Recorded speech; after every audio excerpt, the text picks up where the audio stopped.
Hey, yo, it's your boy Kaliko.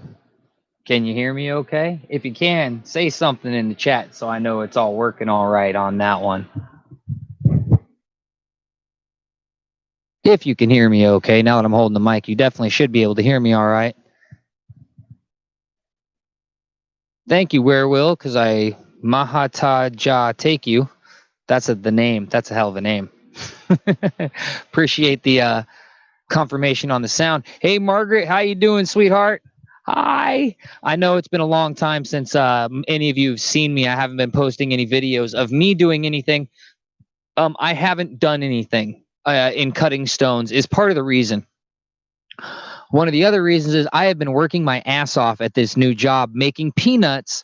And within like 4 or 5 weeks, I was actually able to get a $2 raise. Something that the people I was working with, a couple of them were a little bit upset about because how long it took them to earn their raise. Yet, because of trying to own things and start things on my own, my work ethic is a tad different than most people's.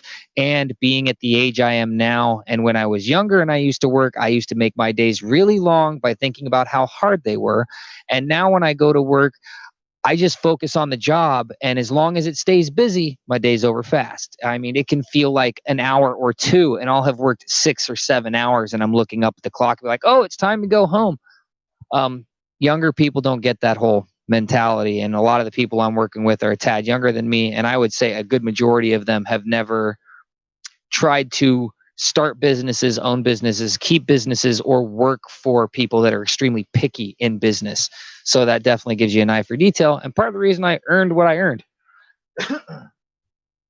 Yet it's still freaking peanuts. Not only is it peanuts, but the insurance I just signed up for, which I need really bad, is going to take that $2 raise away because it's like $65 a week for me, and like $210 or $240 a week to get all of my kids on it too, which feels a bit crazy to me. But after talking to other people, it's apparently not crazy at all.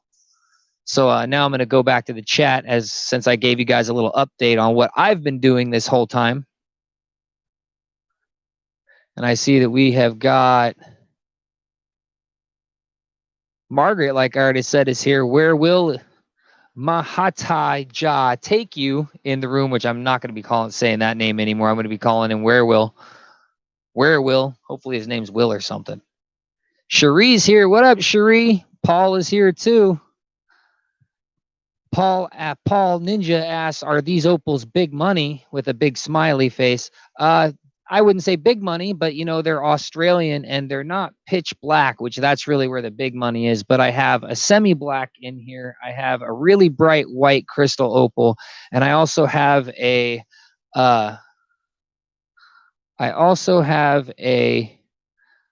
piece of boulder opal that obviously has black opal layering in it. The way that reflects back, that's not white opal in the seam of that black opal. I mean, in the seam of that boulder opal, that's definitely black opal. So we should see some major fire in these, as you can see on here. And there's some carat weight on that one. And on this little one over here, it's 2 stones. It's totally 2 stones. It's 1 stone in that it formed the way that it formed, but it's totally 2 stones in the way it needs to be cut. Not just going to grind through that. I'm going to take a diamond blade and saw the top one off and get a little stone out of there along with a big stone underneath of it. So they're definitely worth a fair bit of money. I paid a little bit to get them from Australia, not the boulder opal. The boulder opal was shipped from a friend of this channel. The white opals I bought from some people that have some really good deals and do auctions on Facebook. And it's the first thing I bought from them.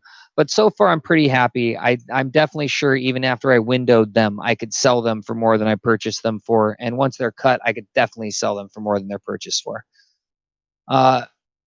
Depending on how they're cut, right? Because a really bad cut sells for less.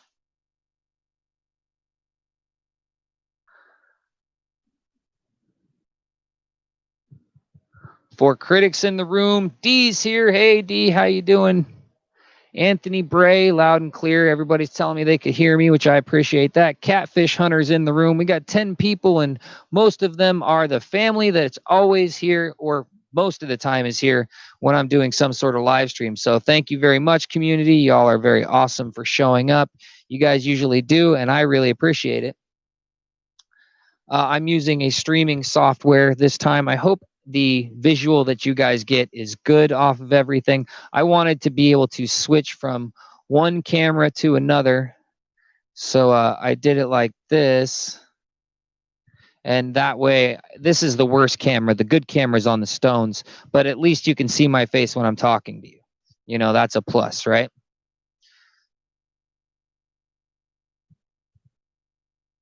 Yeah, Margaret, at least it's for insurance. I need that insurance bad. I have so many medical things going on, and it seems like every other month I have something else that starts to happen. It's insane. I wish I could record a lot of what I'm doing. It's interesting enough for some things, but I can't, because I'd be asking people all the time if I could record them, and it would just be a giant pain in the butt. And the place I work definitely has a policy about that. And I'm doing a job I think most people would really not like because of how fast you need to move in order to get it done. Yet it's cooking.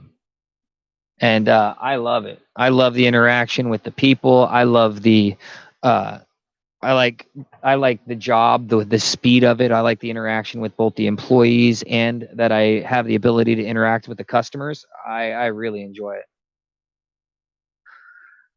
I appreciate the comment on the visual also.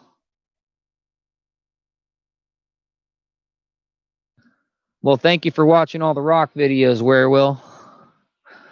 I know everybody in this room's probably been watching the new podcast I've started too. I meant to have 2 new episodes up, and I've tried to record 2 new episodes with a whole bunch of people, or not a whole bunch, with 2 separate people. And I keep having technical difficulties of one kind or another. It's insane. And they're technical difficulties that I can't figure out unless I have somebody Skyping with me at the time. Oh, man. I forgot to get my handle for this, my grip, my thumb-saving grip. I don't see it anywhere. I probably need to make a new thumb-saving grip. All right. I wish I would have left those stones up, because now I want to make a new thumb-saving grip real quick. So it takes like a minute. Give me a second, guys.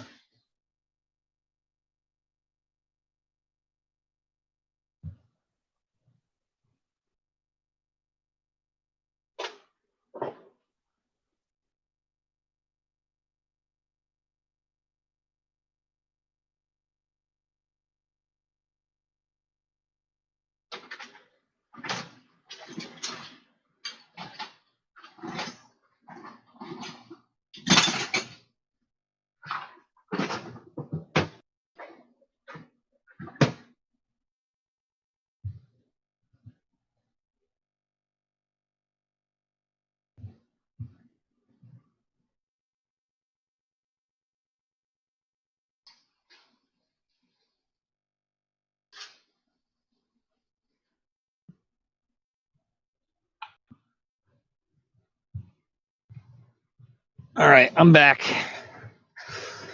This won't take very long. Any of you that have seen the video will notice that. Hey, Modern Prospector, how you doing, buddy? I appreciate that comment, Margaret. I think they're good. It's my honest opinion that they're good and they're listenable and they're watchable. And I need to make more.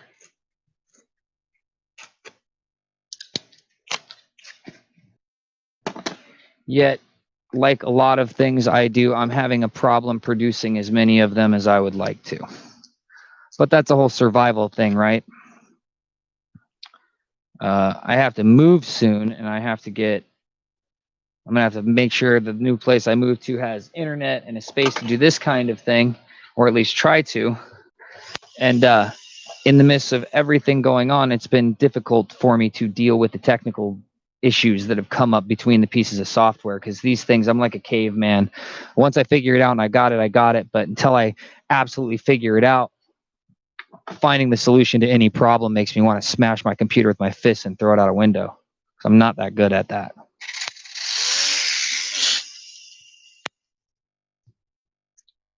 Here, I'm going to change the view so you guys can watch this. For those that might not have seen it.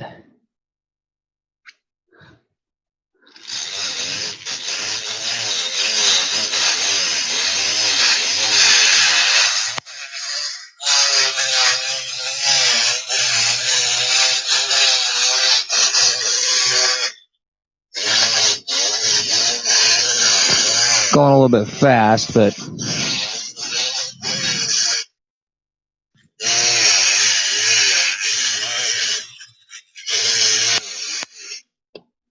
oh, and I didn't realize how tight the camera is either. Definitely need to back that up.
Almost there.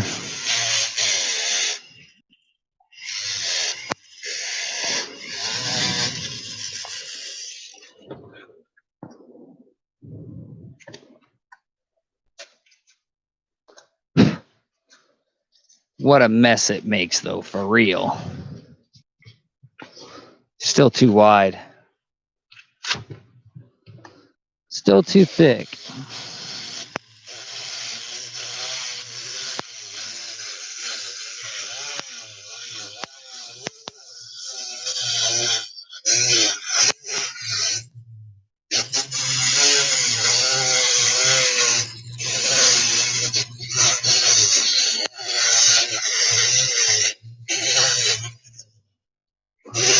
I can see you guys saying stuff, and I can see the screen scrolling, but I haven't had a chance to read it yet because I want to get this part over with. I don't want to spend very much time on this.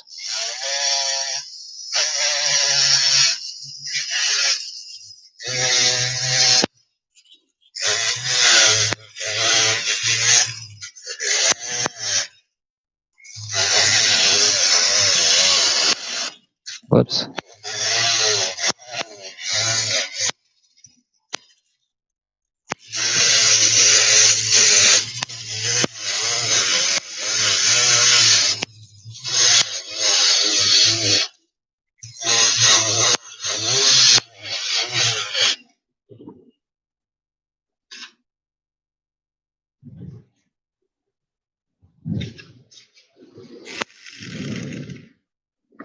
Ooh, I think I'm right about there.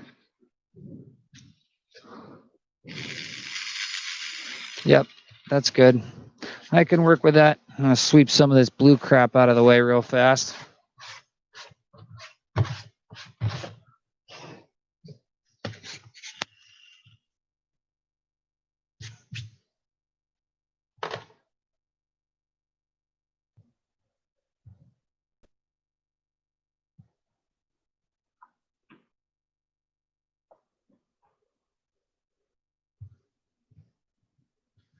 Alrighty then. Now that that is generally finished, but the camera is all knocked off. Not where it's supposed to be.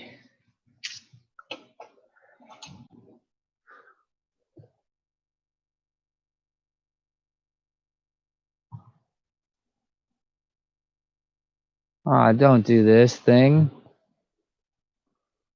I mean, if you're going to lock up, I guess lock up like that. Camera is off. Better. Hi, MPS. Subscribe to your channel.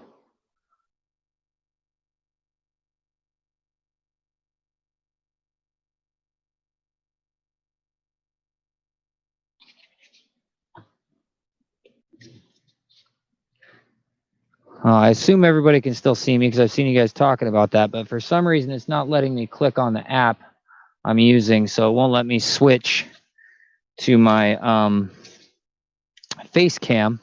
But if I had to choose for it to be stuck on one camera, it would be on the camera where I'm going to be carving, so I don't need to end the live stream. Because you guys know how much I hate having to deal with problems in the middle of a live stream, and the typical amount of time that the problems get fixed as opposed to ending up just giving up on the live stream is like 80-20. Like 20% of the time everything gets fixed, no problem, and 80% of the time it ends up being a farce and I have to go. Like I have to get up at 5:30 to be at work tomorrow, which means I plan on having this live stream end before 10 because I need to take a shower and stuff.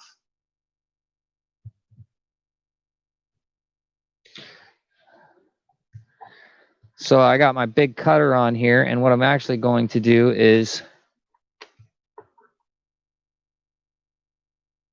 my camera is all knocked off, man. What is going on?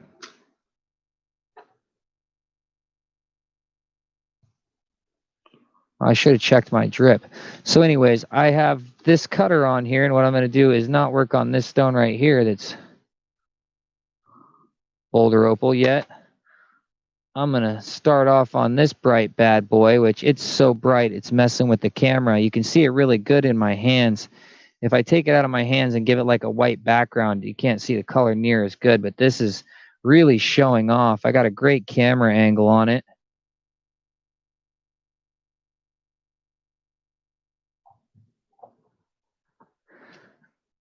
You guys can see why I purchased these from the person that I did. They had great color.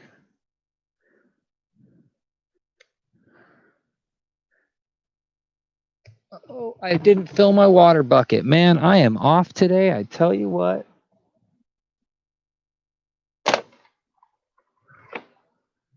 Get my water bucket filled up real fast. This will only take a couple seconds. Open. Apparently the valve is completely open and the camera is nowhere where it should be.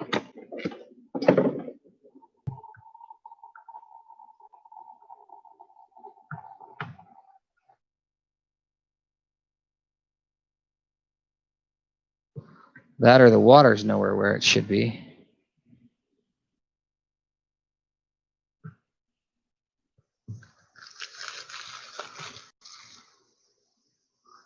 Well, that worked pretty good. Let's see how the color shows up now. Is it still banging and bright? And oh yeah. Oh yeah, great camera angle. The lighting is just right, which you guys would be surprised. For me, I don't even see it as good as you guys are right now. All right, I'm going to put on my mask. The sound is going to change a bit.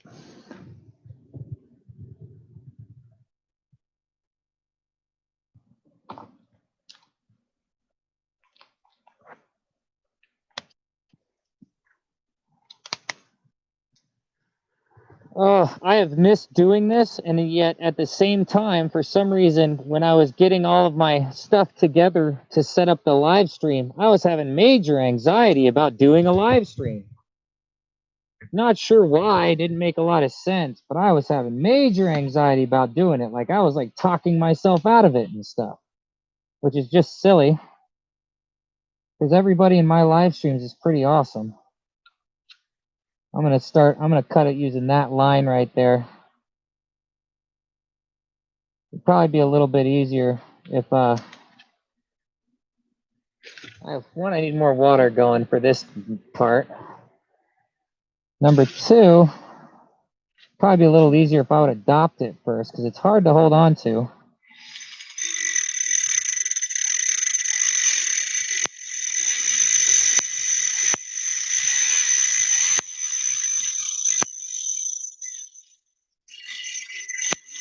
So I'm just going to take my time. It's not like I'm cutting through fire agate because that would take way longer. But I really don't want to create too much heat. So I want to make sure I'm hitting the water right on it.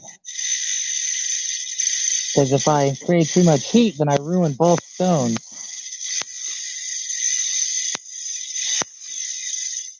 probably playing Captain Obvious with that statement, but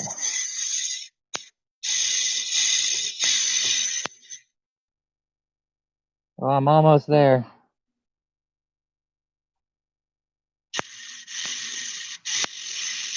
I felt it come apart. Partially, there it is. There it is. Little chip, we'll get rid of that. And that sand pit, I wonder how deep that is. Wouldn't be surprising if it goes from there to there, and this little piece is pretty much useless.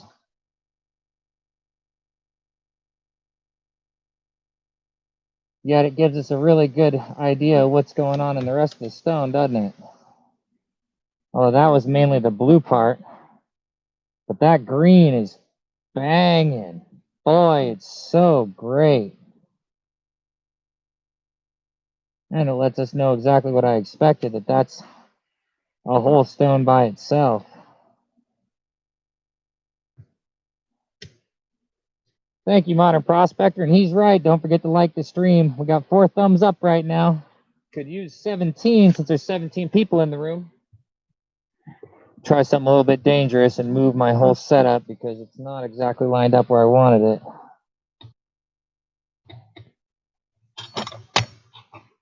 I just realized one of my lights isn't on, but you guys are seeing the stone so good, I don't think I should turn it on.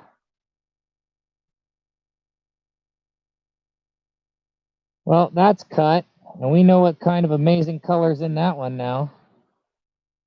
Let's say we window the other ones. And that's so aggressive, yet it leaves such fine cuts. I'm just gonna, it leaves such fine cuts even though it's like it's like a 400. I mean, I can barely see the scuffing in it. Still has a little bit of water on it, but so why not, like I'd heard somebody else say?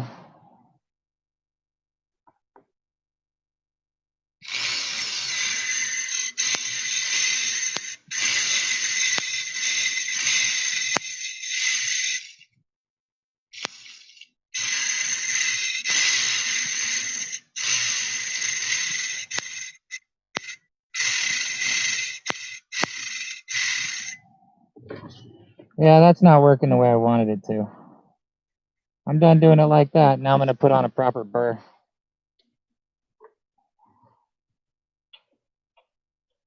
Officially, D, everybody that has a YouTube account has a YouTube channel. So even you have a YouTube channel if you haven't put any videos up. But I don't remember if I've checked to see if Modern Prospector has a YouTube channel. He probably does. Modern Prospector is a great name.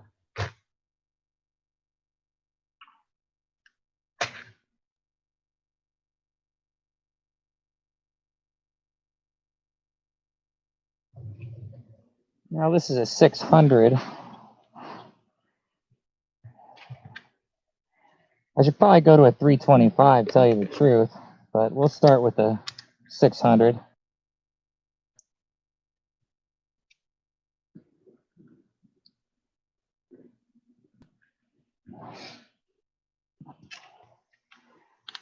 Opal is much, much, much softer than fire agate at the very least, Pauls.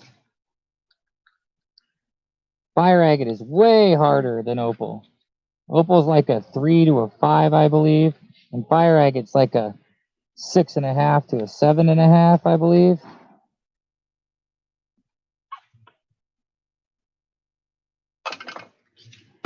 So there's barely a comparison between the two. And with this stone, focus for me, camera. I know I'm making everything move a lot. It's got this great broad flash neon green underneath, but it's also got dark semi-black in it. So I want to keep that base background. And I like the blue through the green, so this is the side I'm going to window. Try and hold on to some of that semi-black bottom, because just a little bit of black makes it more valuable than not.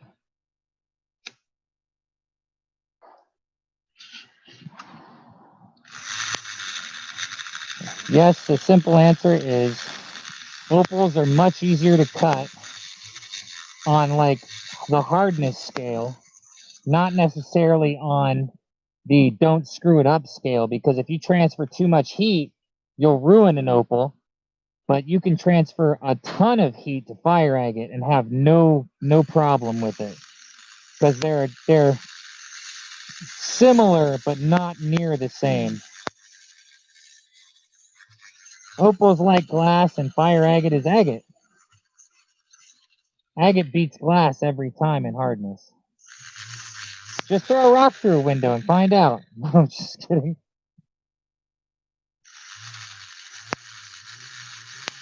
Eh, 600 is not really aggressive enough. Might as well go to the 325.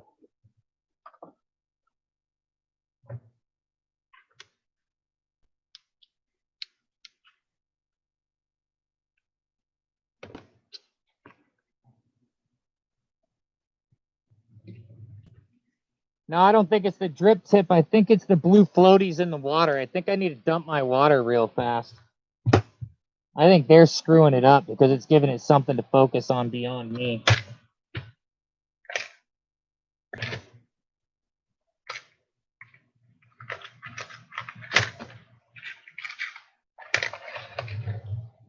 Here's a 325, and I'm going to dump that water with the blue floaties in it. I missed it, Modern Prospector. What do you want of?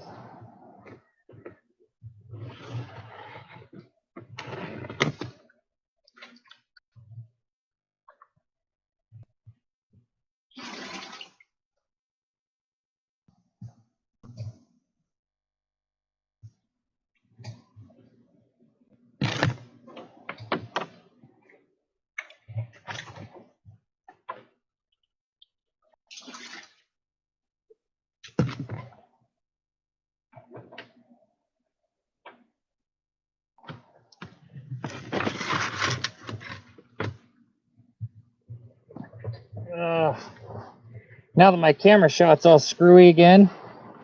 Oh, not that bad actually. There we go. Now we're back to focus land again. And I might cut these into cabochons, or at least the best I can get by hand here.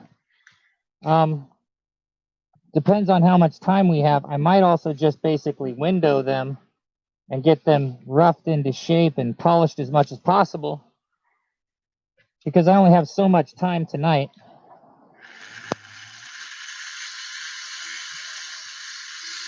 That's better. I can at least see the bird doing something.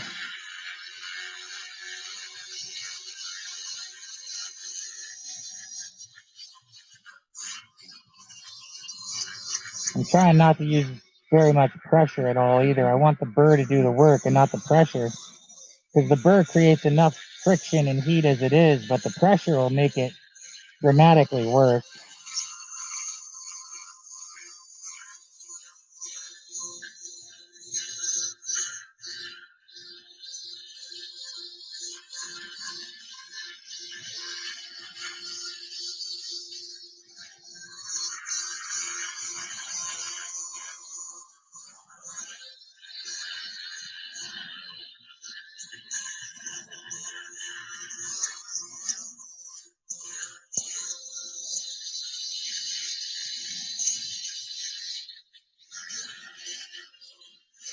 And I really don't want to rush anything on these stones, because once again, rushing it will create heat transfer, which will create problems. It already looks like this has some surface fractures.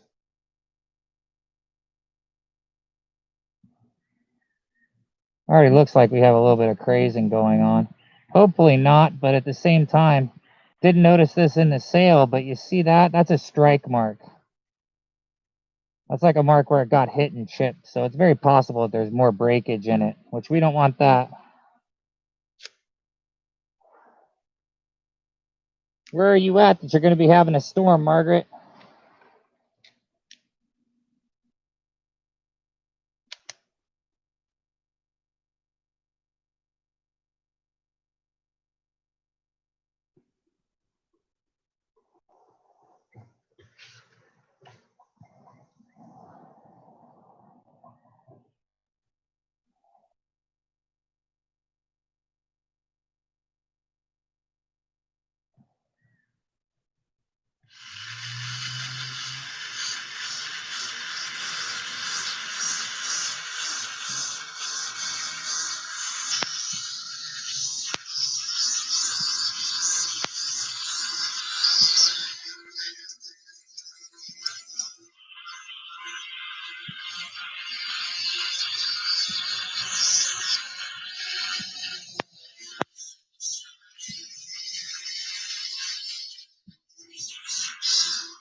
It's brighter on your guys' screen than it is to my eyes. On your guys' screen, it's really nice blue. On my screen, in my eyes, I see a little bit of gray just because I don't have a light in my direction. I only have the light for your guys' direction. Northern Indiana, that's where Margaret is.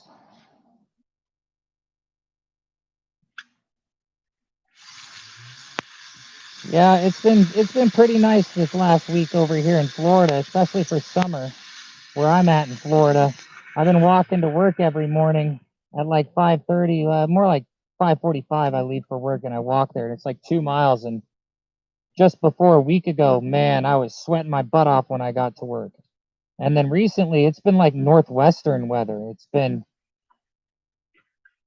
warm but not humid, and it just started to change today. But the good news is I'm not walking to work anymore. I bought myself a gas-powered bicycle. Got one on the cheap from somebody who used to own it. Or they were riding it to work and they got themselves a beater car and sold me the gas-powered bicycle. Yeah, the tool sounds like a cicada, right?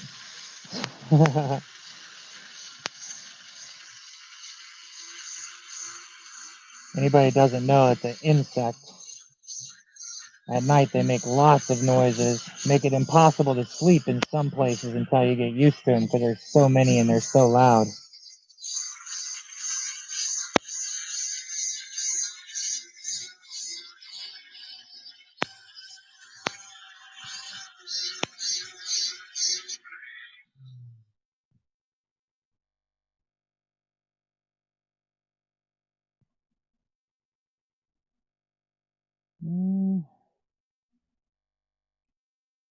Definitely still some sand drifts in there. Hopefully they don't go all the way through. That would be upsetting.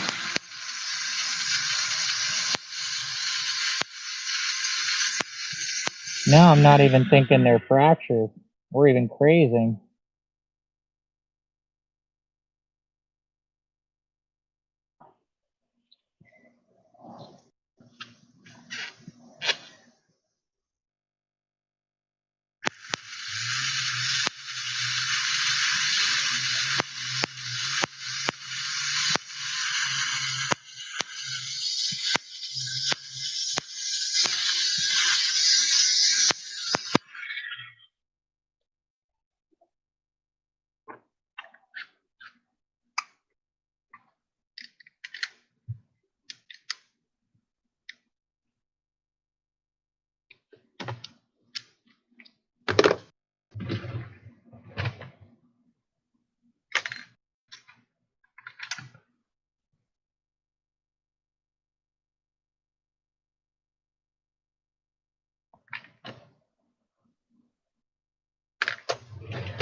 All right, we're going to go with this one. I don't remember what grit it is, but it's less aggressive than a 120, and it's more aggressive than a 325 to 400, which the 325 to 400 is closer to the 400 side.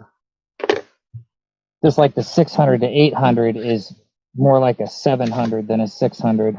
You get a much better polish with that than you do a 600 wheel.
Yeah, I need to get a light under it real quick. I gotta see what's going on with it.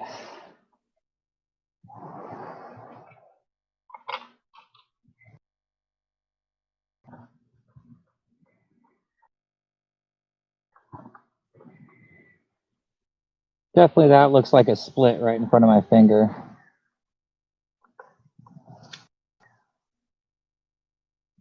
That one right there definitely looks like a crack. Yeah, that's definitely a crack running right there.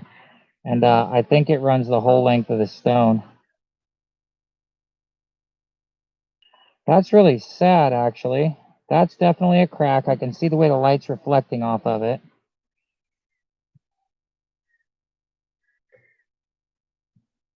Well, maybe I won't get my money out of this, because this whole thing is crazed to crap. Not necessarily crazed, but there's definitely cracks. They play, you can see the reflection off of the crack, or at least I can, to where it's almost like there's a bubble of light inside of the stone. And that thing is crazed all down here. And that's the thing about buying rough, man. Sometimes when you buy rough, you get a piece that's not what you were hoping or expecting. And that's what's going on with this one, because that's a crack. This is crazed and cracked. And it goes through the whole stone. Now I'm convinced I didn't just do all this. Absolutely convinced of that. That is really, really upsetting. I'm not even sure if there's a very large stone in this one without it breaking apart.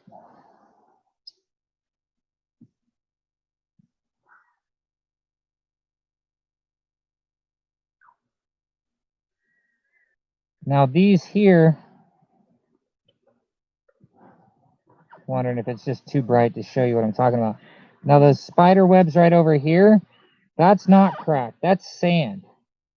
Like you can totally tell the difference by the way that the light will reflect off it, because the light won't reflect off of a piece of sand that's in the middle of the stone, but it will absolutely reflect off of a crack that's in the middle of the stone, especially if that crack is allowing water to get in. You see that? That's a crack. I'll turn the stone to an angle I think you guys can see it better. And that's the one that's running all the way down it. The rest of these, that's a sand potch, that's a sand pit.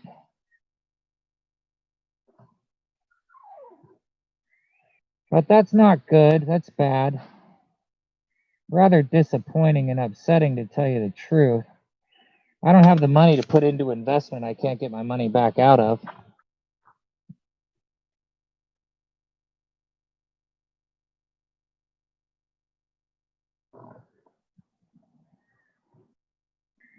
See if I can get that. You can see it in the reflection a little bit like that.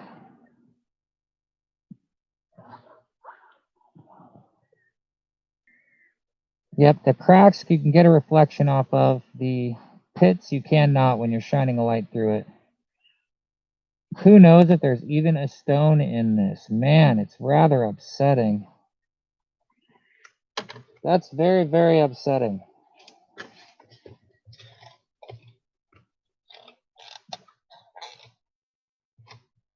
No color bar. Yeah, there's no color bar in there. You're right, James. No color bar at all.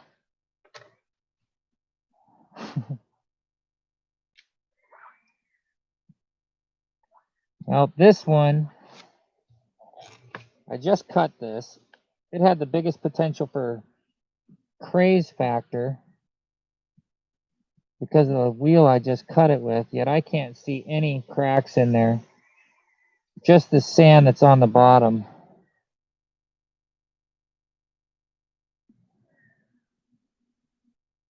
Nope, I don't see any cracks or crazing in this one.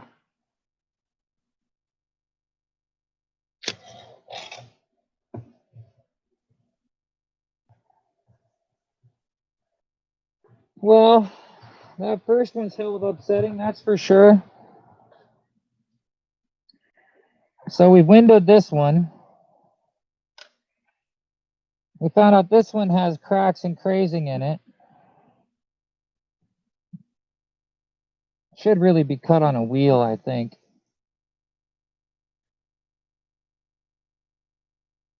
I mean, this one right here is like 15 carats or something, man. Rather upsetting. Rather very, very upsetting. Could just keep cutting towards the color bar and see what happens. That's for sure. Maybe use a little bit of more of aggressive grit.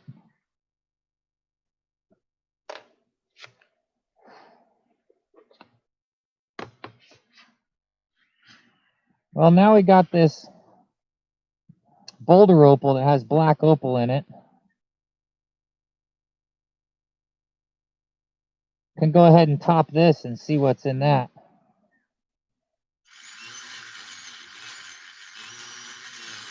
And apparently it's called ironstone, but from what somebody else told me, I might need a smaller burr.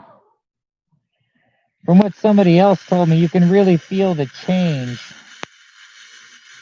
from the stone to the opal, because the opal is actually much harder than the stone. The stone is like working clay. Yeah, I think I need a different burr for this.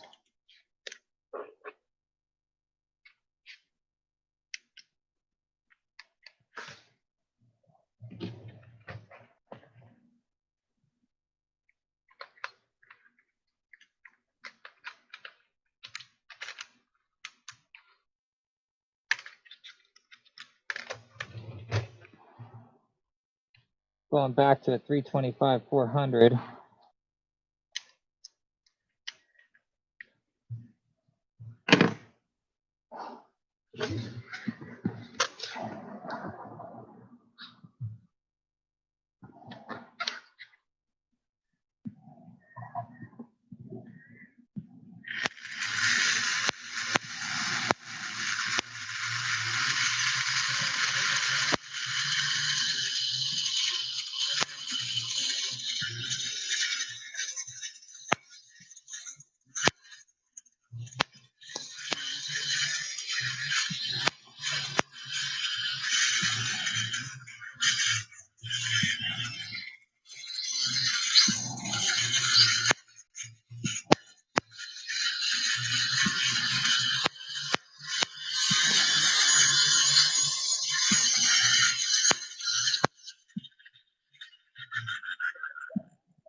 Oh, going through right there. There's some color.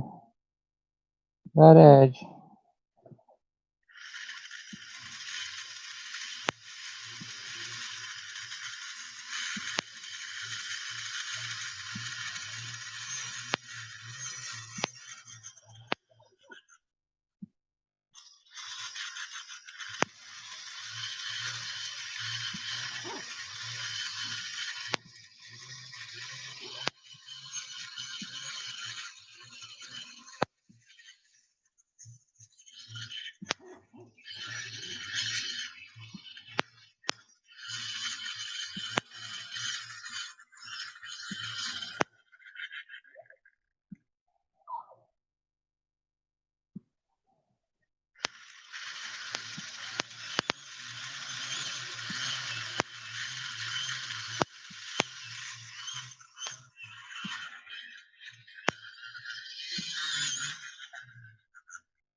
Oh, yep, this is definitely boulder opal with black opal in it, and it's got some beautiful stuff on the sides. I'm hoping the top turns into what we're seeing on the sides through most of it, because then it's a really great stone.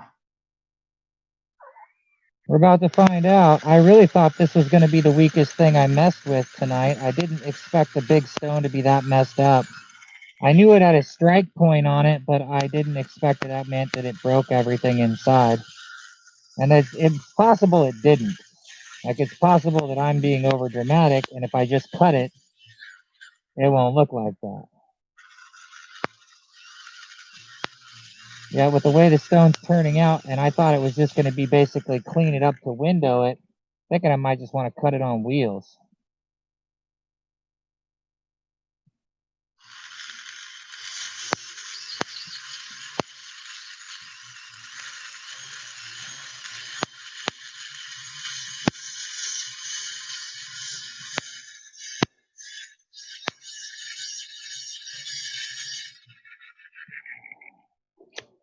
Not now, you piece of crap. I got something trying to restart my computer.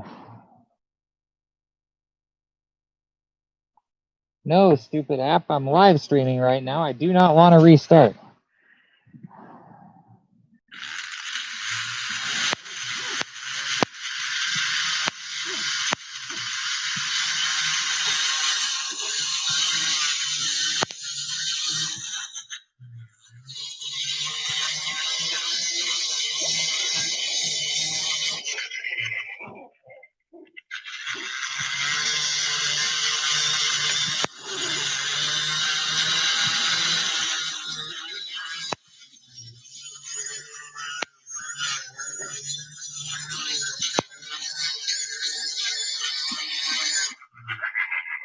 Oh, there we go.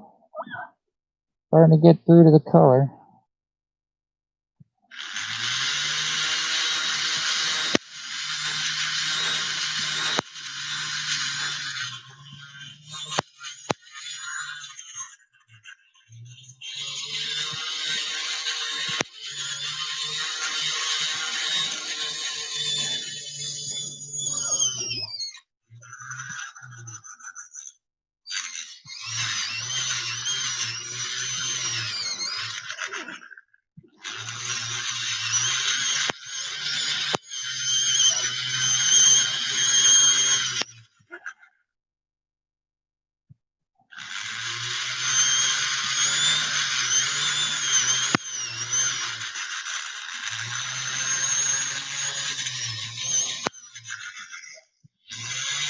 The spur is a 325 to 400, so I just want to get really close and then move to a 600. I don't want to expose the whole thing. I just want to get it really, really close. Like, get it start peeking through. Like that piece is peeking through. If I expose everything with the 325 and then I go to a 600, go to my polishes, I might lose huge sections of the color.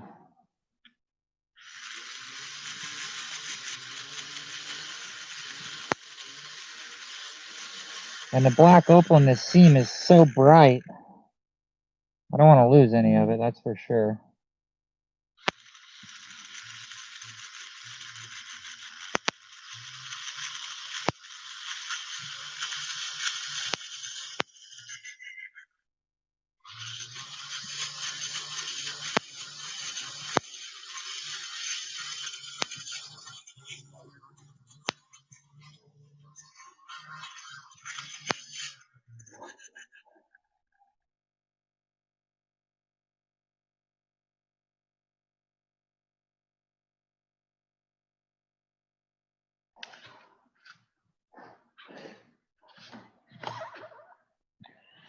Yes, it does. Has some great color, you guys are right. You can just totally tell the difference between a real black and a white or a crystal. A real black, that color is just like amazing.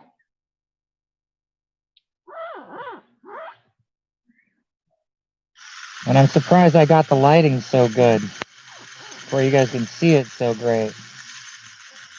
I'm happily surprised about that. I mean, this would still be a huge ring stone if it gets finished. It'd be a fair-sized pendant stone, too.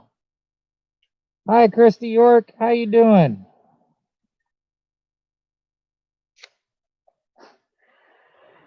What do you mean, am I feeling the life, Werewill? I don't quite understand the question.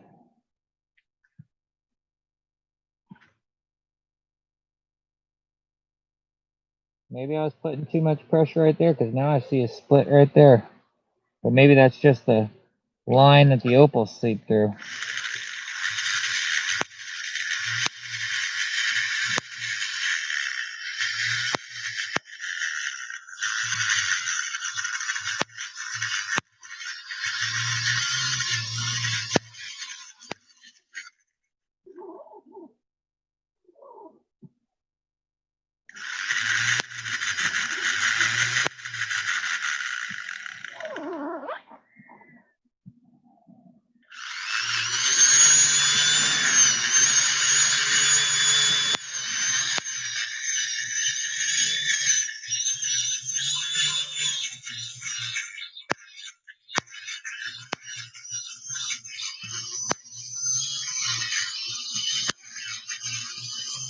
Am I feeling the life from the stone gods?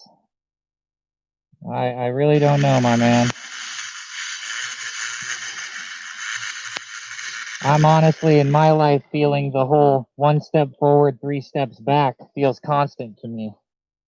Every time I feel like I have some stability, something else happens that's controlled by somebody else to make it to where it feels like I'm just living a fallacy of stability, even for moments in time.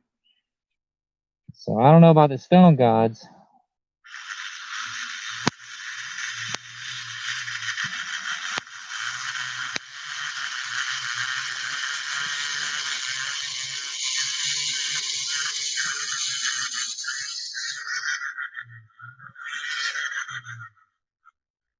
I know if it wasn't for my friends on YouTube, I'd be in worse places than I am. And I know without the help of others, I'd be in even worse places.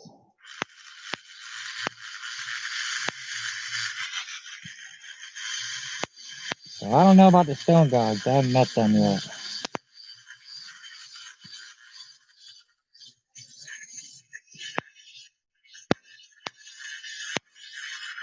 Sure, I'm feeling the love. The color's great, but my biggest stone I paid a fair amount of money for that should have gotten me a great profit, I'm scared of now.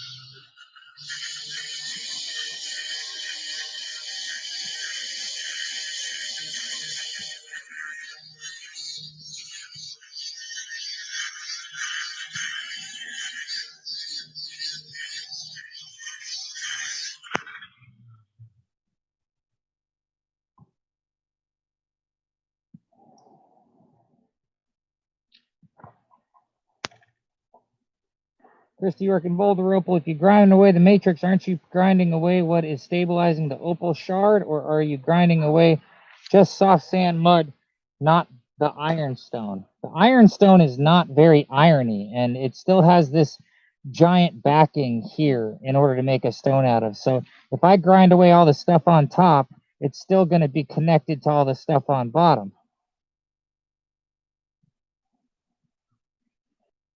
So we shouldn't have too much of a problem grinding on it.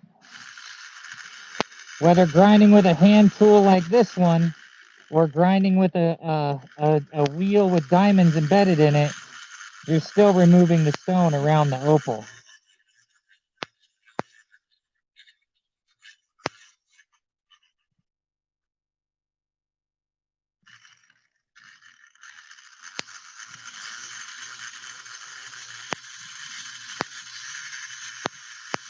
And I'm trying to not use much pressure at all. I'm trying to just let the burr do the work. I know it creates less friction if the burr just runs across it and the diamonds eat up the stone than it does if I put pressure.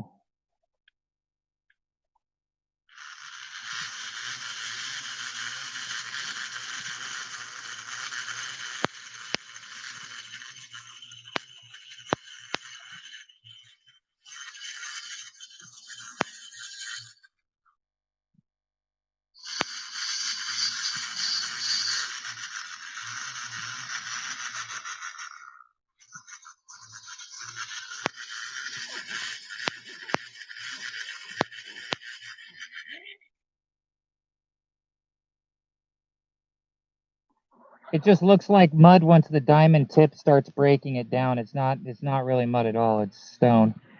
But when you start turning the stone into powder and you hit it with water, then you could definitely still call it mud, I guess.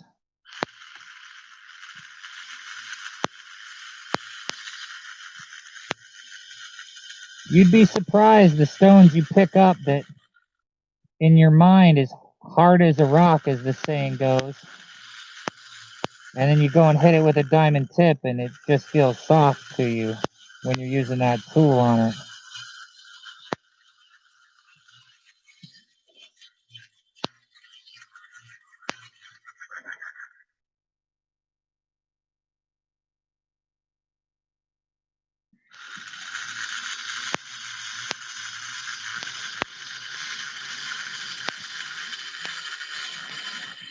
I'm using the size of the stone as a gauge to try and get really close to the color bars because I want to expose these beautiful blues and greens and have this whole face lit up if I can. I mean, boulder opal doesn't require that, but the more lit up it is, the better. Thank you for being here, Christy York.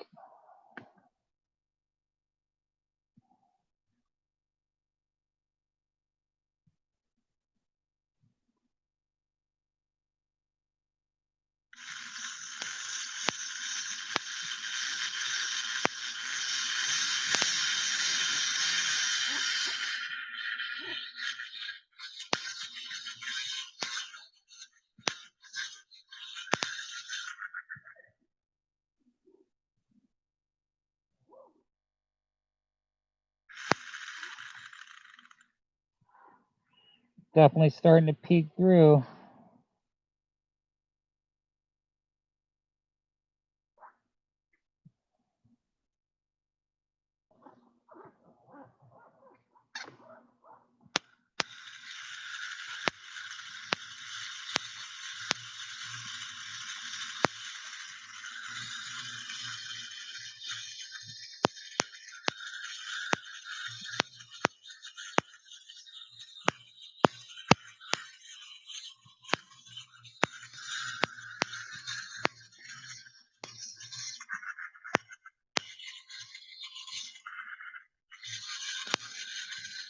I honestly don't even care how wobbly the top is as long as all that color's there too. It could just flow like a wave and I'll be super happy as long as all that color exposes.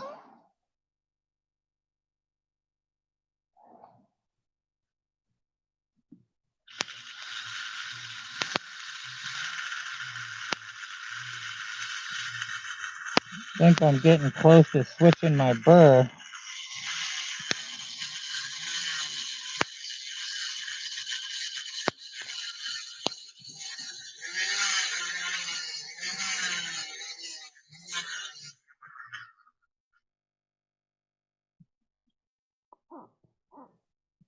I'll keep exposing the top before I go messing with shapes at all. Whoops, I just popped my mask off.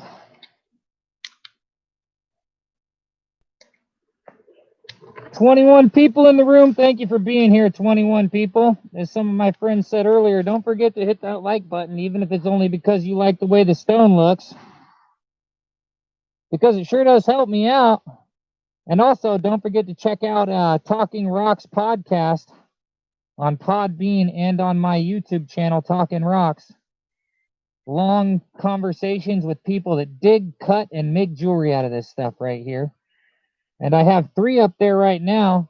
And if you've ever thought about going to the Crater of Diamonds, one of my most recent uploads, which I haven't had the chance to put any of those clips on this channel, you'll really like the Arkansas Diamond Miners YouTube channel. And I did a Talking Rocks episode with him, and it's up on the podcast site and on the Talking Rocks YouTube channel. So check those out. They're great content. I plan on doing more of them. I'm just having difficulties at the moment with my Skyping software and recording software.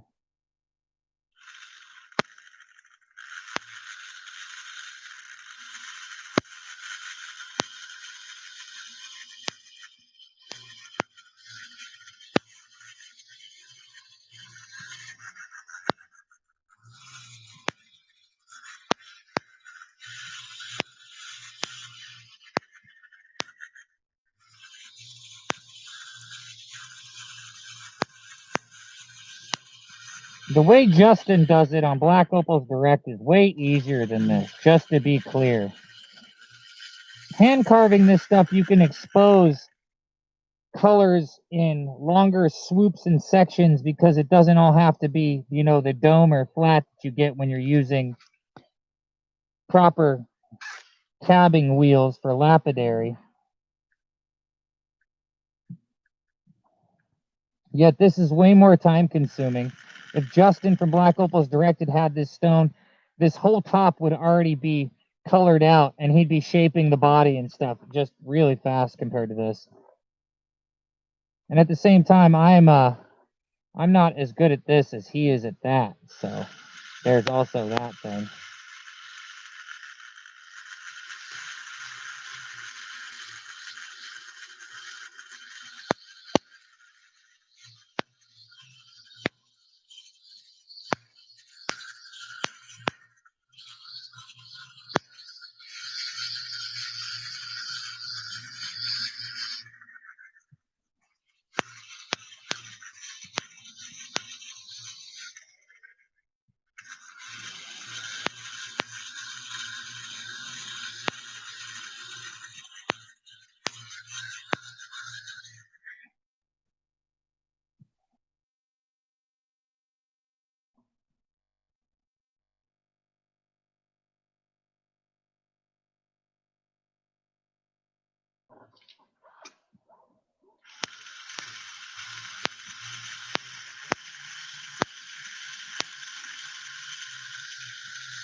I swear I just saw the edge of that chip.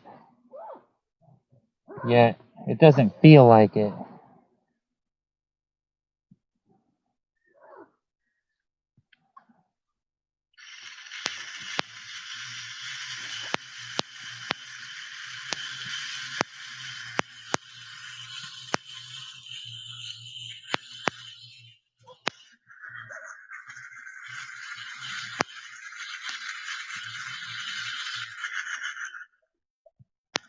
As soon as I get all my ducks in a row and stop having issues with software and everything is working smoothly, I'll contact Justin about doing a Talking Rocks episode with me.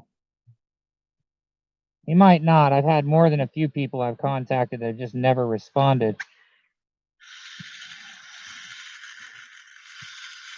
Yet it's asking people to spend their time and give them nothing for it. Sort of a big ask sometimes.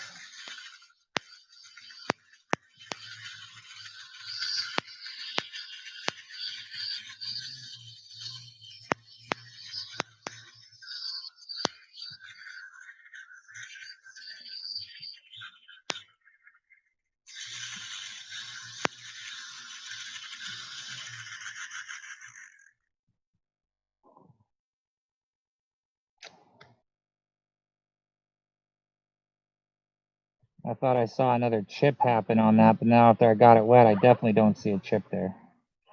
Just a flat spot from being carved.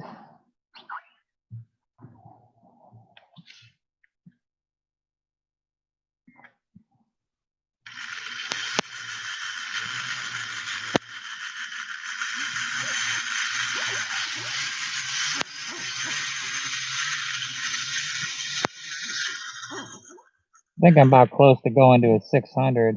Not on this edge though. Got to expose there, but looks like there's more ironstone and sand in the way to get down to the really good color bar on that edge.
All right, I'm going to switch up to a 600. I probably shouldn't switch to a 600 yet, but I'm going to.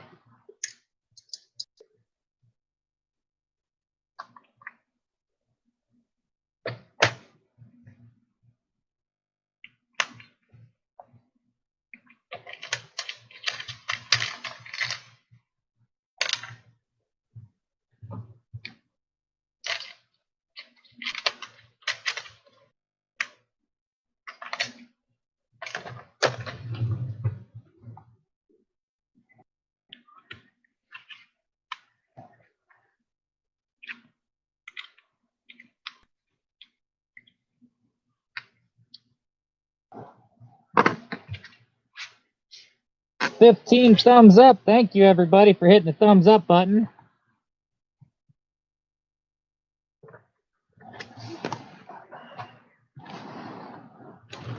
Oh, whoopsie.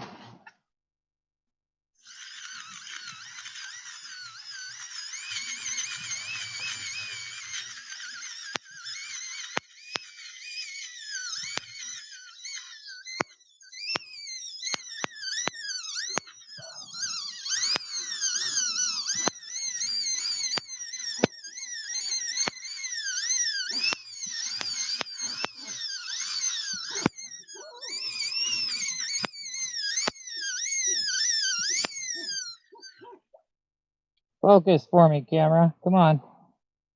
You can do it." Oh, maybe I got my water off too far this side. Or maybe I bumped the camera. Very possible.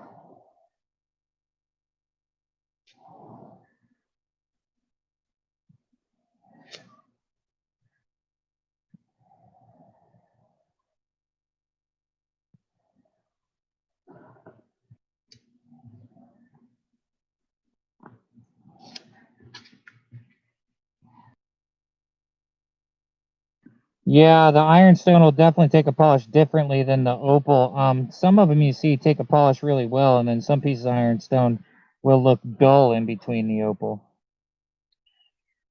I have seen that before.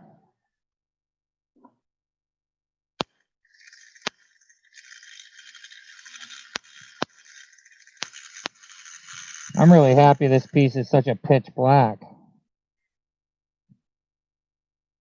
Maybe it won't seem so pitch black once the ironstone's exposed most of it, but I'm pretty sure it's going to, just the way that side is. Like, you got like a gray below. That color's so stinking bright.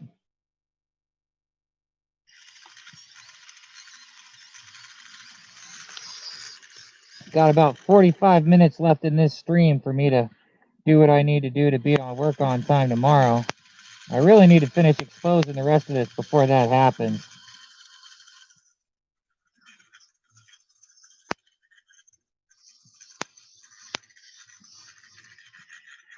And ever since that podcast, me and Glenn Dizon have become fairly good friends. Like, he saw me say something about something and was worried about me, so the man gave me a call today and we had a conversation, and he is a really cool and genuine person.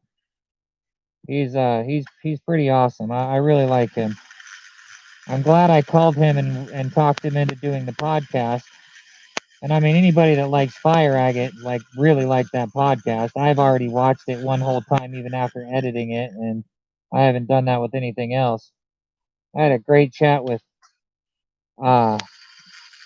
Jeff Williams too. He was awesome. But Jeff is a content monster. Him and his wife Leela, they are out busting their butts, doing all kinds of gold stuff, constantly putting out content. Like, they are a force to be reckoned with putting out content.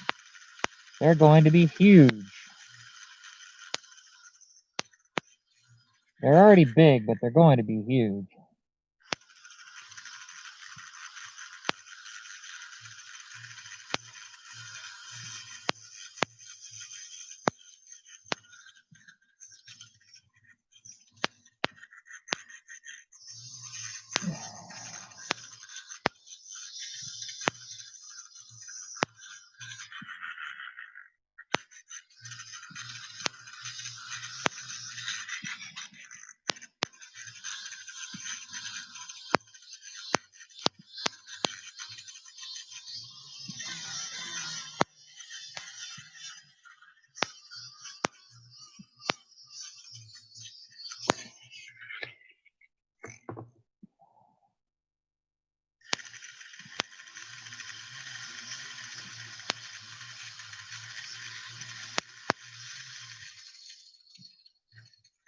Hey, Resort Dog, how you doing, buddy?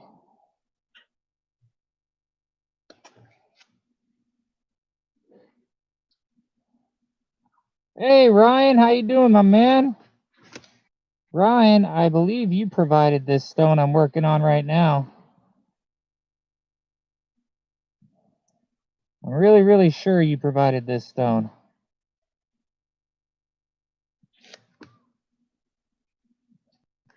And I sent the opal cabs that you made, that you sent to me, to a fantastic donor. D had sent me a gift, a very large gift, which was extremely needed at the time and was hugely helpful. And so I sent her a gift.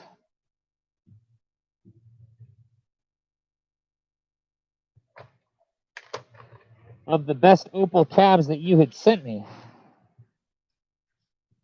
Focus camera. Focus camera.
Are you still in Australia, Ryan?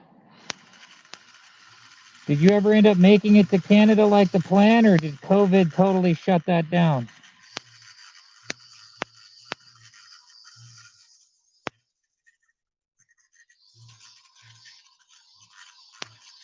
I myself have been working long hours for $9.15 an hour, and now this week for $11.15 an hour, or starting this week for $11.15 an hour. And then when you go and try and rent a place, you realize how little that is. Wow. And I did some math the other day. You know what $600 a week is? $600 a week is $15 an hour for a 40-hour week. I thought that was pretty funny that the amount that they ended up sending people for the national unemployment rate is the same amount that Bernie Sanders has been running around the country screaming up and down that we should be paying people for minimum wage. I thought that was hilarious.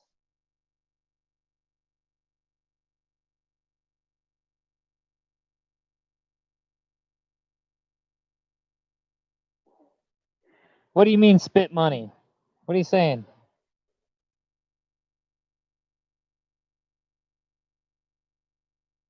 I'm good as can be. COVID shut down every plan and aspiration we had prior to lockdown. Yeah, dude, I understand that. I totally feel that feeling in general. Like the whole I had these plans and now none of that is probably going to happen for the foreseeable future that I know. I hate being back to absolute survival. Like that's what I feel like. And I should really spend a couple of $100 to get a couple of wheels to window a whole bunch of my fire agates so I could get that fire agate sold, because that'd, if I sold, you know, the really good stuff that I could window really fast, I would definitely be changing my circumstances.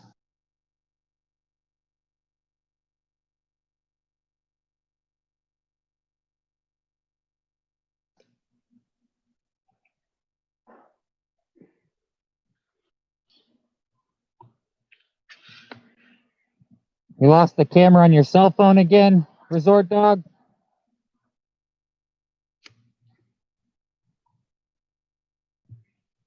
Hey, 22 people in the room. Don't forget to hit that thumbs up button.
I didn't realize I was missing the water there for a second.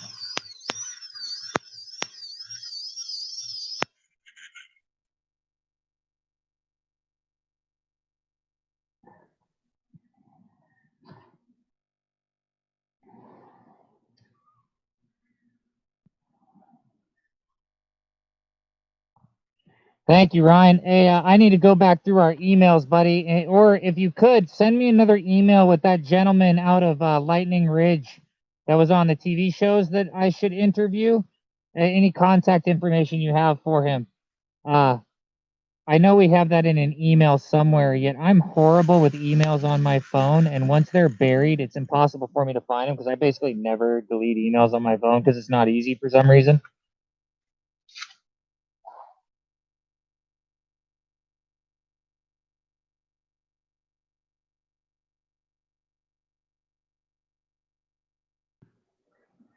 Thank you, buddy. Really appreciate that, Ryan. And thank you for saying something about the podcast. I think it's a great idea. I really enjoy doing it. I want to keep on doing it. Yet I keep having, like everything I do, stupid technical difficulties that are taking me way more time than they should. And really, really, really pissing me off, man. Like,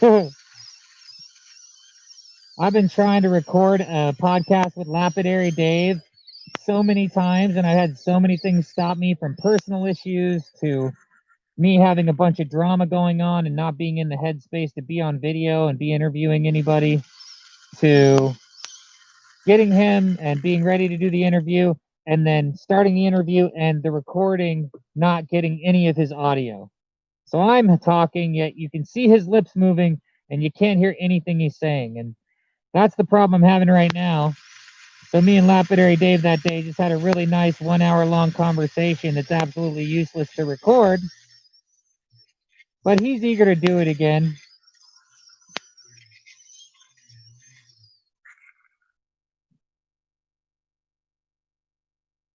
He's got an interesting story about how he fell into love with rocks and carving them and doing lapidary videos on YouTube.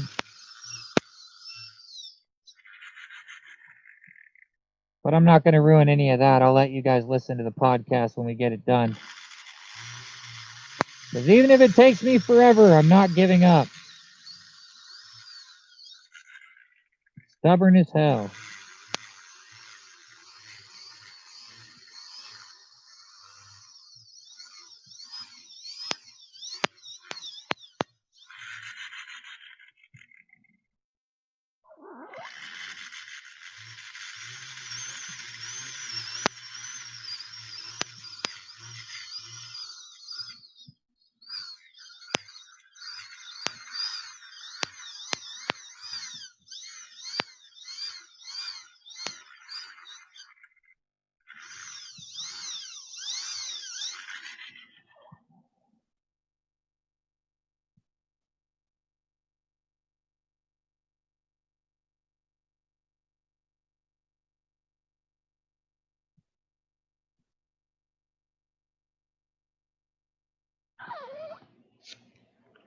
Yep, it's going to be wavy, but as long as all that color appears, it's going to be amazing.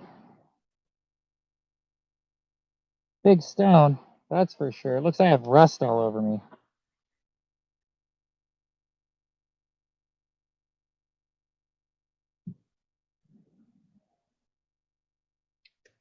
Ryan, every time I have tech problems, I end up replacing a broken phone.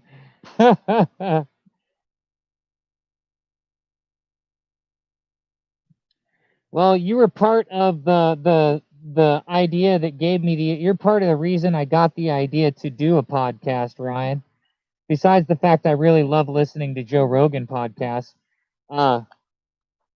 you talking while I was doing live streams about wanting to listen to it in the background, and then me having stuff on that you wanted to see and it keeping you from working, and that's where I had the idea. Like, it was those interactions that sort of made me think, hey, I should be doing what Joe Rogan's doing, but in the form that, you know, we like, and stuff about the stuff we're interested in, and gemstones and rocks and minerals and the people that find them and create them and make them and possibly buy them and sell them, depending.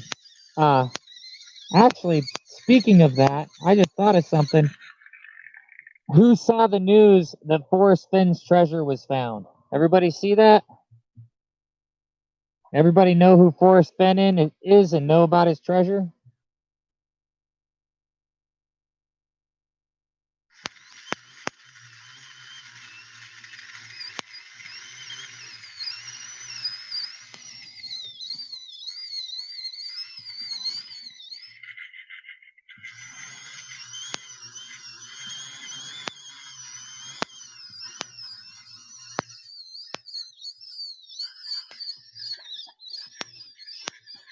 Dee says no. Cherie says no.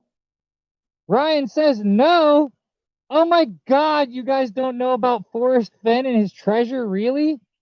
Oh, geez. Okay, so I really wish that my software was working properly and I could do a YouTube search real quick. Or not YouTube, but do research and show the screen on the computer, Forrest Fenn is an elderly gentleman now, somewhere in his 70s or 80s. In his younger years, he fell in love with stuff like this, and he fell in love with art and treasures, and he started becoming a person that generally dealt in them. And there's more to his story that I don't know. I'm sure he would not agree to go on my Talking Rocks podcast because he's really avoided a lot of deep conversation about this subject.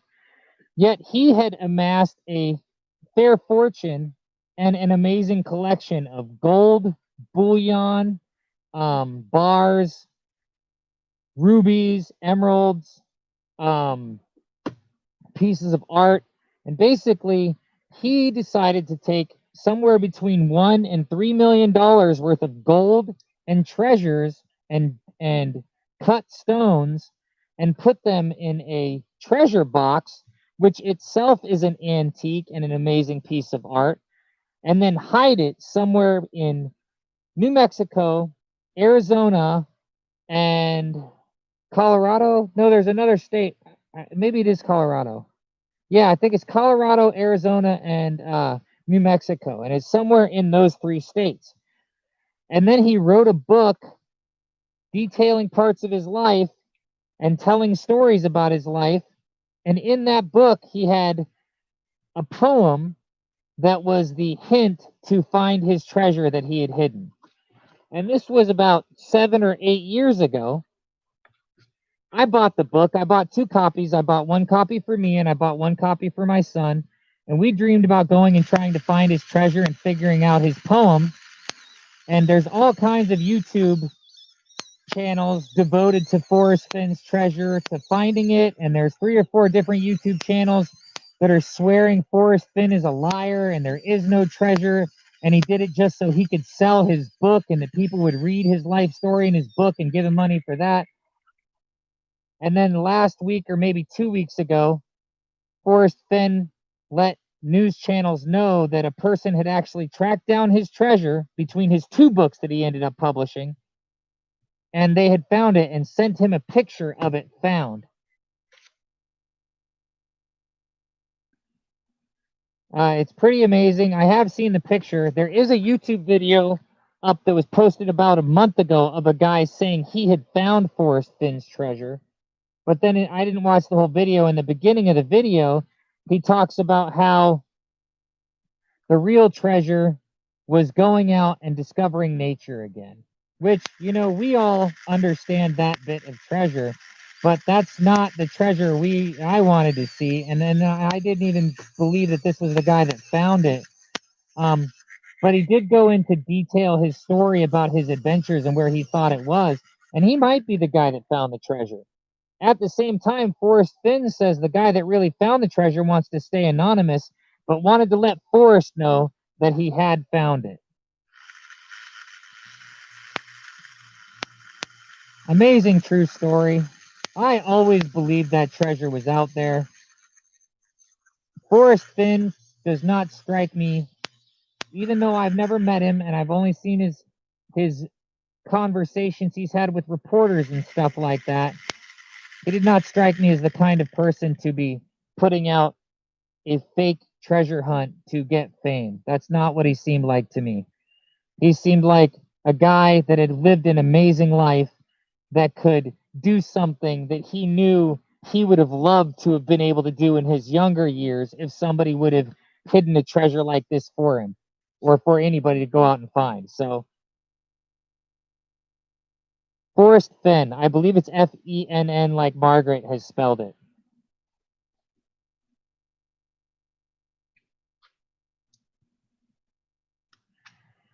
So yeah, Forrest Fenn is a hero of mine. Now, I think it takes an amazing person to decide, you know what, I got enough money. I'm going to hide $3 million in the woods on public land 200 feet from where people hike all the time and tell the world to go and find it. Like, I think you got to be a special individual to do that.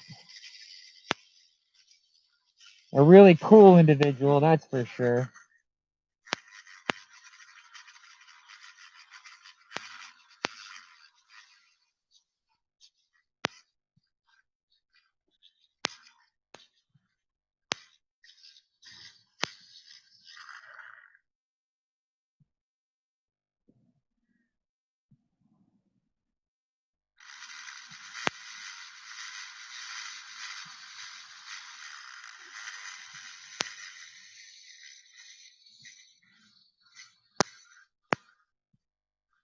Now, I'm not using any pressure. I'm really just letting the burr glide across the ironstone and remove it.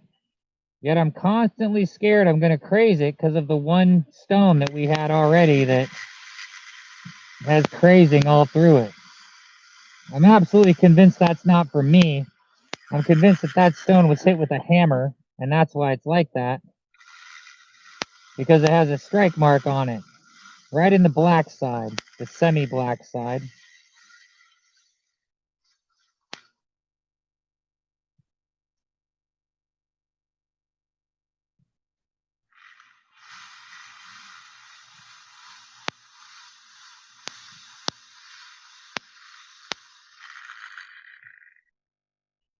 I might need to get my inverted cone to get the rest of that right there to give it a ledge. A ledge is probably a bad idea, though. But I am hoping to sort of expose the whole thing. I mean, that's not going to happen because that's not how fire agate works. I mean, opal. It's not how boulder opal works. I'm so used to dealing with fire agate. Can you tell?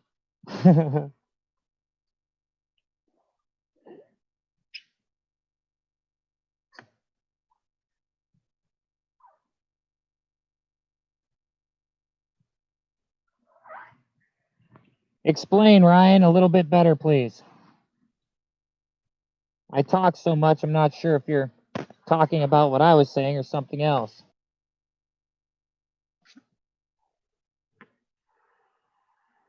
I go with Dia Shine, and Christy, you should. I have tons and tons of videos on that. Look at go to my Chasing Fire playlist. Go to playlists on my main YouTube channel, and go to the Chasing Fire playlist, and you'll find a few videos talking about Dia Shines. And Diathins are good.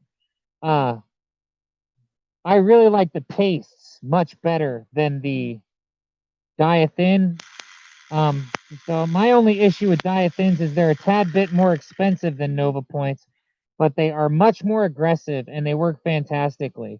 The powders and the pastes are really, really worth the money. They last a long time for what you're getting.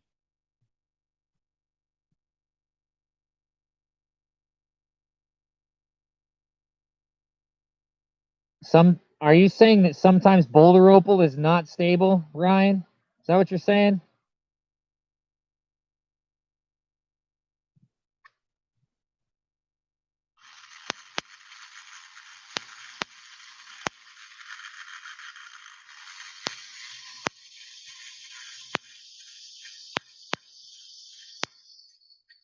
Dude, this stone would have been already done in like 15 minutes on some wheels, huh, Ryan?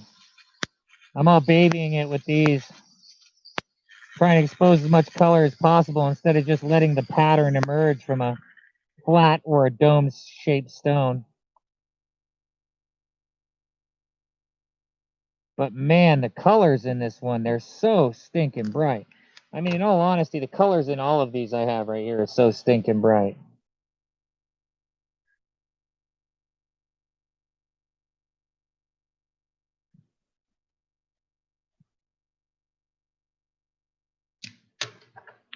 This one's just sad to me, though. Expose it, and there's all those cracks, and you can see the strike mark right there. You can see where this thing got hit.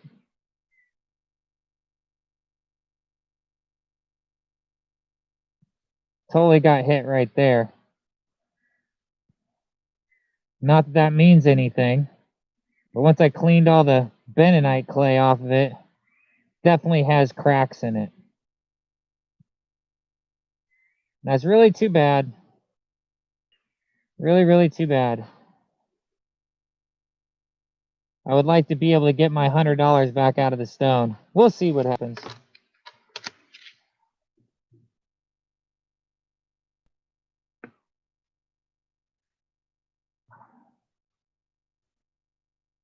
Ah, even in boulder opal, huh? Don't bust my balls here, Ryan. I've already had a bad experience with an opal today. I'm sorry that happened to you. Don't let it happen with this one.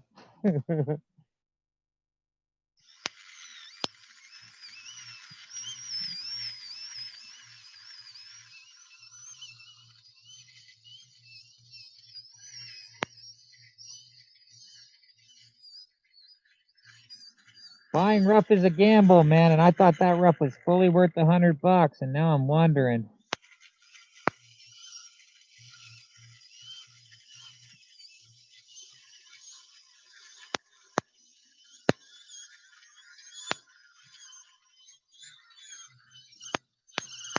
So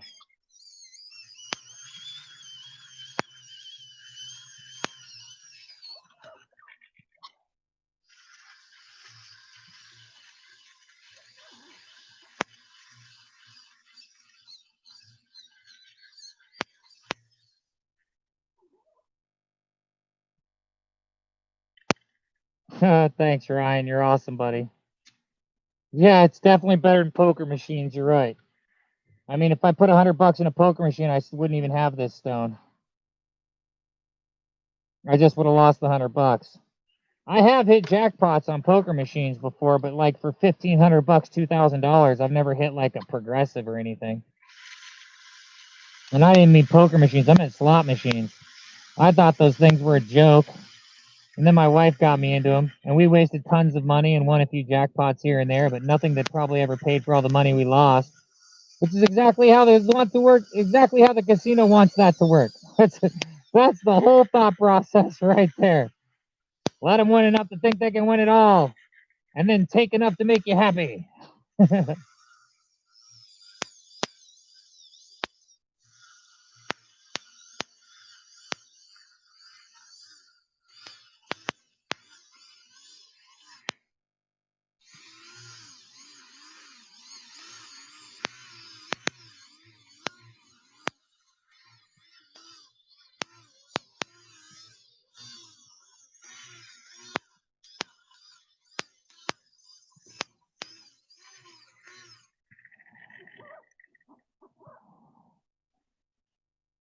Well, maybe since I haven't live streamed in a while, and it doesn't look like I'm going to finish any of these stones tonight because, whoops, I'm slow. We're all figuring that out if we didn't know it before, that apparently I'm extremely slow at this. And I think it's because I'm trying to be cautious, and I want it to come out nice.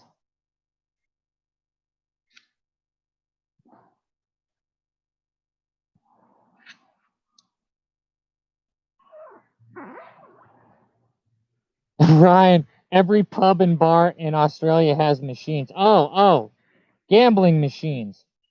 When you said when I first read that, my initial thought process was, you mean every bar in Australia has cabbing machines in it? That's awesome. Like that's that was the first thought I had. And now that I think about it, what a dumbass thought. No, he means gambling machines. Duh.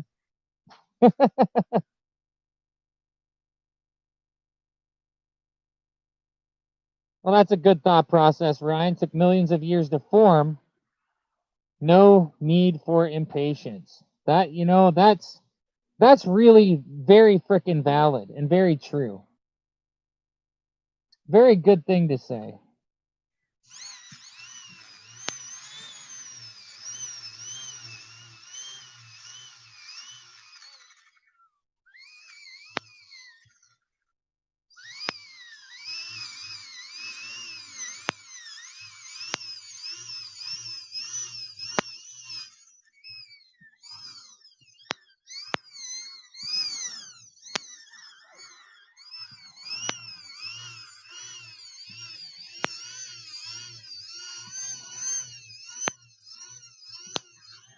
So I'll see if I can get back on here tomorrow night about the same time, and we'll take these up again, because I have about 15 minutes left so that I can eat, take my shower, clean up a bit of the stuff I need to clean up.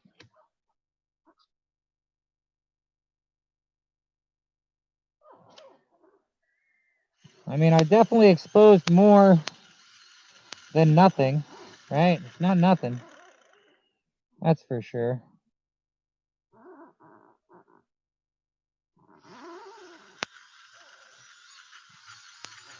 Look at that electric blue and electric green on that edge, man.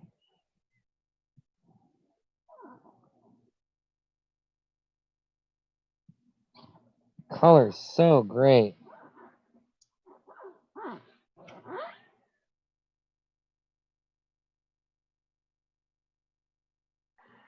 Christy, the best thing you can do if it's on wax is just go ahead and put it in the freezer just for a couple of minutes, because the freezer makes the wax extremely brittle and it will break away from the stone extremely easily, way before the stone can absorb the cold from the freezer itself. The wax will feel it way before. I mean, you only have to put it, you don't even have to put it in your freezer. You can put it in your Frigerator, which is not near as cold as your freezer, and you'll get the same effect. It'll just take a little bit longer in the Frigerator than it will in the freezer. So getting it cold is definitely the way to do it. The easiest with the least possibility of damage. It sort of also depends on how your wax is attached to the stone itself. If you have it to where it's just on the bottom and it's like just sitting on the wax, then you can take a knife, sharper the knife the better, and just basically wedge it in there and cut it off. The stone should hold as long as you don't go like cranking on it at an angle and create any leverage. Yet there's the possibility that it could break if you have it encased in the wax, meaning that the wax is coming up on the sides and sort of gripping the stone like I like to do with fire agate. If it's encased in the wax, then you definitely want to put it in something cold or in a cold area, the Frigerator, the freezer, for just a minute or two, just a couple of minutes, just long enough for the wax to feel the cold, and it'll break that wax so easily. Like, the cold makes the wax really, really brittle. I wish I'd grown up in Australia, Margaret.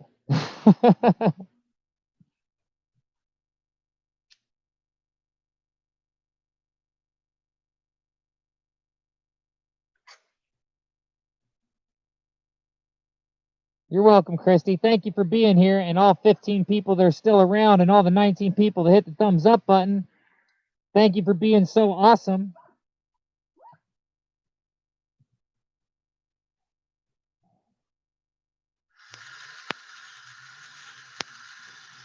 You know, I am going to end up cutting this one.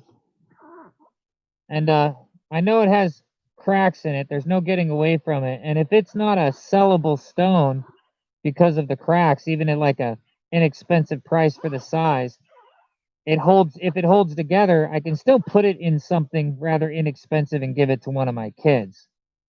That's one thing you can do with stones that you feel are unsellable. You can give them away. You know?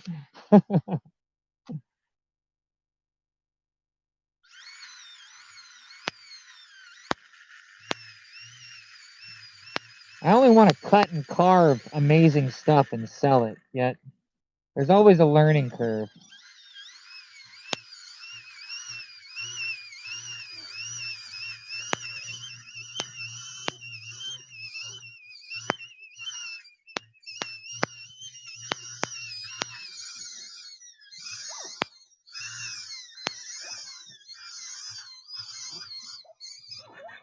I keep dragging away from the water, and that's bad. Want the water to keep the heat off of it.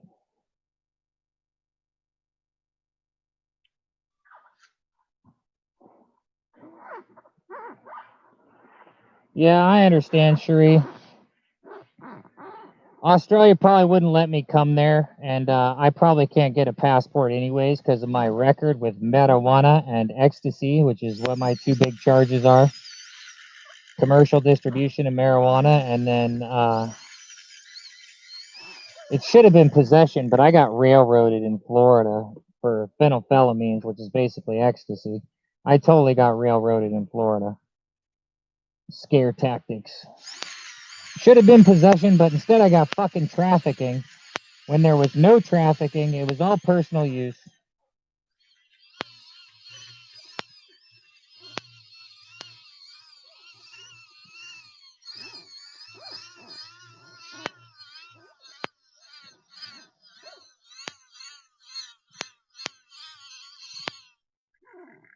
I don't even know why the hell I said that. Now I'm replaying in my brain, like, what was I talking about that made me think about that and say that?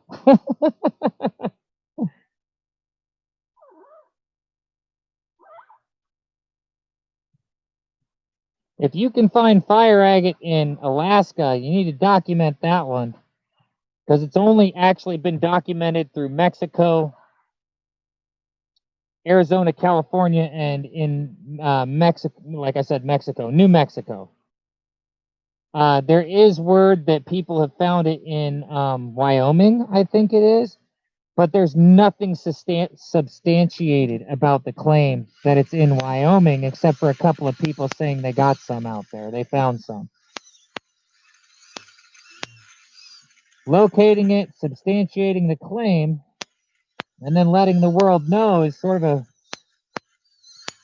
a deal, a big deal with the first person that finds it.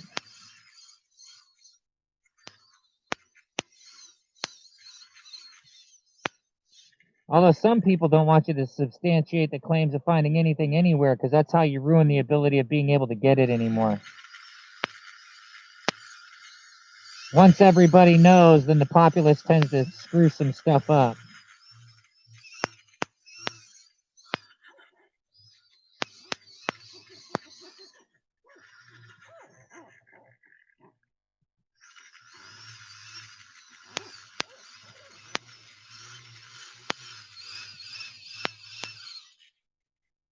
Oh man, that was a little chip. A little flake chip just came off of it. I'm not sure if it came out of the mud or what, but I could see a little chip sitting on the side. And it floated away and it was all color. It was just a little sliver. More a sliver than a chip.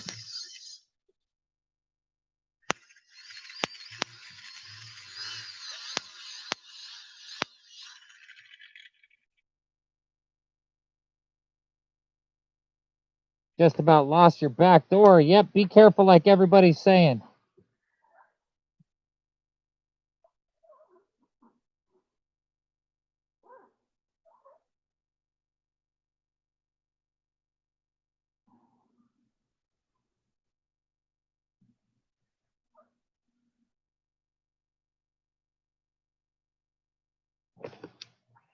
Susie Bob, this is Boulder Opal I'm working on right here. Boulder Opal with some relatively black opal in it. That's why that green and blue is so banging.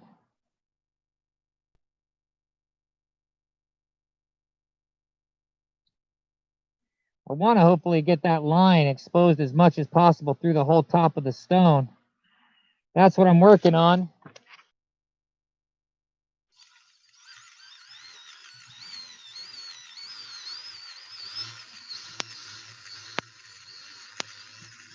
Although, you know what I need to do? I'm not going to do this again tomorrow. I'll try and do it. Oh, shit. I can't do it Sunday either. I'm going to try and do it Monday. Tomorrow, I'm going to try and get some clips up.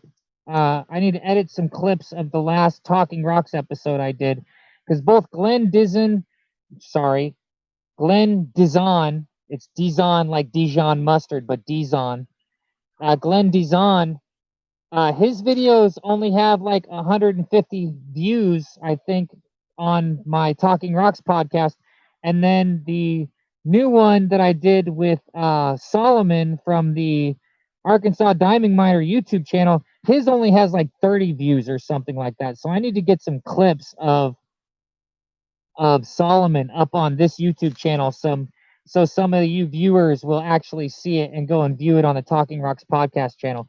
Because even though some people like the Talking Rocks podcast channel, I think it only has like 15 subscribers, even though it has like 500 views or 600 views right now. But I don't do any plugging it to get people to subscribe, which I should do. And I don't, because I think everybody should already know at this point in time that if you like something on YouTube, you should subscribe. If you like something on a podcast format somewhere, you should subscribe. I feel like I shouldn't have to say it, but that's because I'm stupid and I should just say it every time a lot.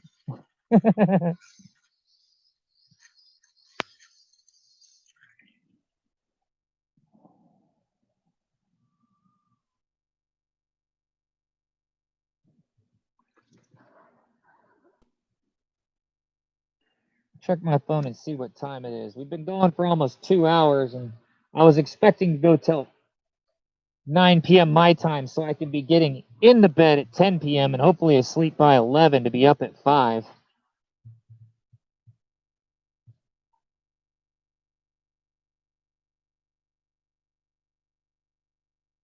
Yep, it's that time right now. Thank you, Jorg. I appreciate that. It is coming along. It has amazing colors in it. I don't want to ruin it. And like our friend Ryan, who sent me this stone from Australia, like he said, it took millions of years to form. No point in rushing it and screwing something up and ruining it. Let's turn off the water real quick and dry the stone up and see what it looks like.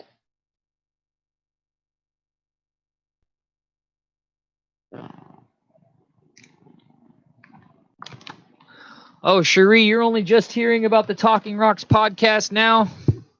I've been putting clips on this YouTube channel, on my Mining America channel, to advertise it so that people will find it much quicker than if I just put the podcasts up by themselves and leave it. Because I've seen YouTube channels where people made amazing content that they took a lot of time and spent a lot of production money in making it a reality, and then nobody found it for like 3 and 4 years. It would have like 100 views. I mean, I've seen videos where people made like 15 to 20 videos on a YouTube channel over a short period of time, and they did like storylines and spent a whole bunch of money, and nobody found these channels. Like, they just sort of got lost in the mix, because even though they spent all that time making the videos, they didn't spend any time advertising it in the proper like groups and on Facebook and stuff like that.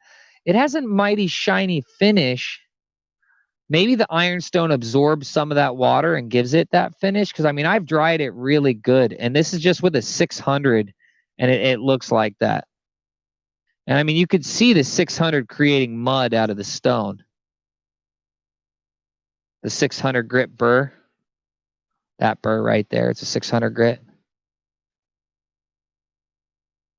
Next time we are doing this, maybe I'll be able to finish it and have the majority of this face looking like that, but with a proper polish on it. Because I mean, boy, it's a banger. It's ridiculous. It really is. It's really cool. And the more color like that we get to show everywhere, the cooler it is. That's for dang sure. So this honker, this like 15 karat, beautiful color bar, cracked, that I could see the cracks, is the big disappointment. Rather upsetting. I spent $100 to make a video with you guys, and now I'm thinking I wasted that money on this stone. This stone was part of that $100. I might be able to get it back out of this stone, because this stone is gorgeous and doesn't look like it has any cracks in it. You can see that lightning amount of color in it. I mean, it's a true crystal. It's a white and crystal opal. Whereas this one's a semi-black. Whoops, this one's a semi-black, the crazed one. You can see the gray hidden inside of it, and that the body tone is not really white, has some crystal on it. Such a huge stone, such a disappointment. I want to show that again since we got Ryan here and stuff.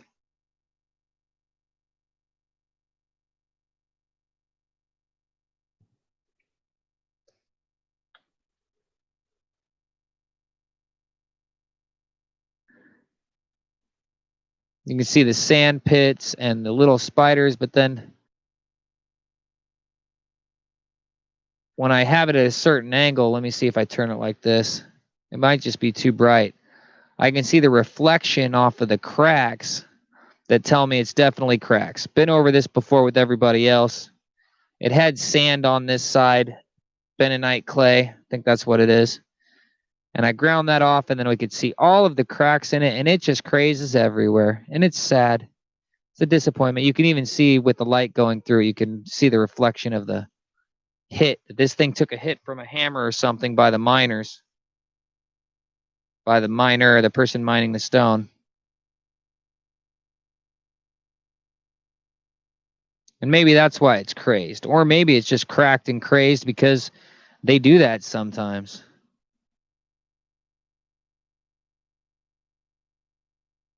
I'm really, really sure it's not cracked and crazed because of the way that I was using my tools on it. I wasn't using any pressure. There's no way That should have happened to it.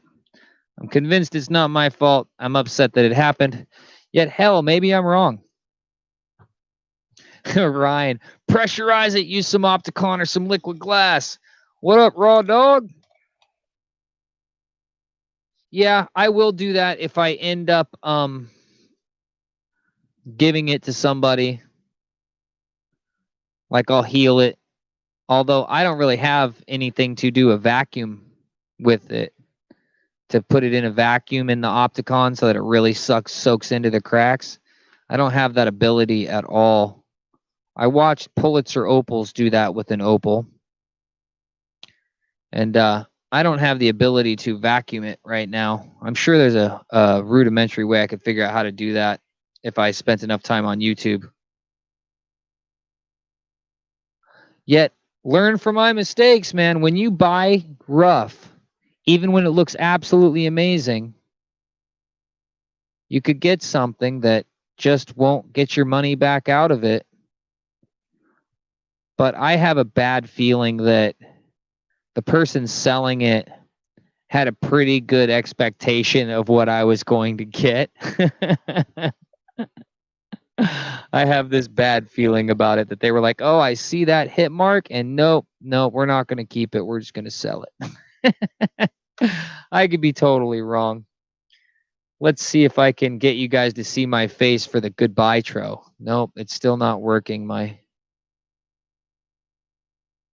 clicker's working, but I'm glad you guys have been able to see me this whole time, tell you the truth, because my XSplit broadcaster will not let me click on it and open it up. It's locked up behind my...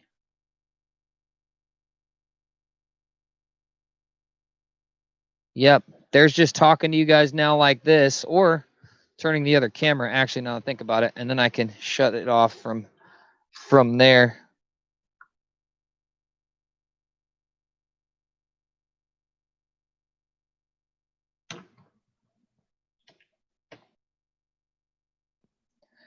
That wasn't what I meant to do at all. So you just hold it up there. Is all of your guys' hair as bad as mine? Everybody else been quarantined, not had a haircut in months? I apparently had the wrong phone number for my barber and had to go and talk to him yesterday, and he's been so full up I can't see him until next week. And I have like the hardcore white boy fro going on, where I like my hair to be, I call it a high and tight spike. It's a number 1 faded up to my hairline with the spike on top, really short. I like that cut on me. And I'm glad that at my cook's job I wear a hat. I get all hot and sweaty from working, and I'm glad that I don't have to worry about... I forgot to open that other window so I can see what you guys are saying. There it is. So I don't have to worry about my hair as much, but I need to like just take some scissors and trim some of this stuff because it's a little bit ridiculous, even with a hat and glasses, the stuff I got sticking out. I believe this is Lightning Ridge. It might be Minitabi, but I believe this is Lightning Ridge. I got it from some people that I am Facebook friends with that do opal auctions on Facebook. They have a really good reputation. You buy rough. Ryan, you know that. Like when you're buying rough, you're gambling. You're getting it at the cheapest price possible. And I mean, I got it. I bid on this to win it, and I got it pretty inexpensively. Yet it turned out the way it is right now. And I mean, it is what it is when you buy rough. This piece could be the saving grace for me to break even on it, and sometimes that's just a great thing. I mean, it's big enough to be a fair-sized ring stone, and it's really, really bright on the colors, as you guys have seen. All these stones I had out here are really bright. I cut this little piece off the top, but it seems like it has sand going right through it, and it's just going to end up being a very, very small piece of opal.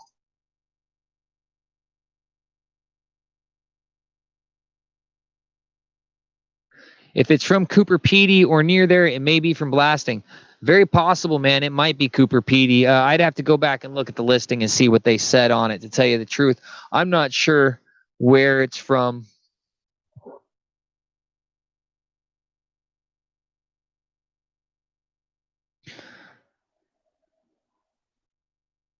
Mine looks like that, only extra 6 months on it. I don't understand that saying. Margaret says worse. I don't know what she's responding to. I'm lost in some of these conversations, or some of these statements, I should say. Looks like Ridge, Opal, Gaunen, or Shipyards area. Yeah, you've seen so much of this stuff living down in that area.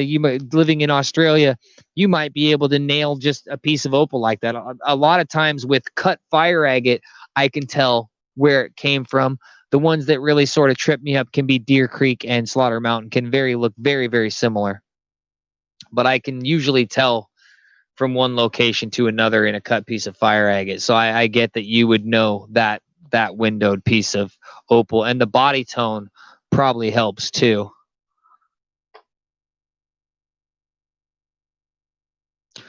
Jorg, let's say you use LED light. You use 4000K? No. The LED lighting I am using is from Lowe's. I think Home Depot has them too. I could be wrong, but I got this from Lowe's. It is a clip light with LED. Costs $22. You can move it wherever you want. It's got sort of a long gooseneck on it, long enough to go around your neck itself, and it articulates pretty well. So you can get these lights for like $22 at Lowe's. They are really worth it.